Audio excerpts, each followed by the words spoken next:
ঘটনাটি শুরু হয় ছোট্ট এক ছেলের মাধ্যমে। তার নাম ছিল রিয়াজ। সে ছিল গরিব কৃষকের ছেলে, কিন্তু ভীষণ কৌতূহলী ও সাহসী।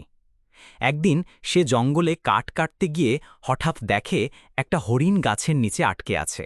গাছের ডাল পড়ে হরিণের পা আটকে গেছে। রিয়াজ ডাল সরিয়ে হরিণটিকে সাহায্য করে। তখন হরিণটি কথা বলে উঠল, হরিণ, তুমি আমার প্রাণ বাঁচালে। আমি আসলেই জাদুর হরিণ। এখন তুমি চাইলে ৩টা ইচ্ছা পূরণ করতে পারো। রিয়াজ চোখ বড় করে বলে, ৩টা? আচ্ছা, তাহলে? রিয়াজের প্রথম ইচ্ছা, আমার আম্মুকে একটা চকচকে নতুন ঘর চাই, যাতে বৃষ্টিতে পানি না পড়ে। ফুহ! হরিণ বুদবুদ ছাড়ে।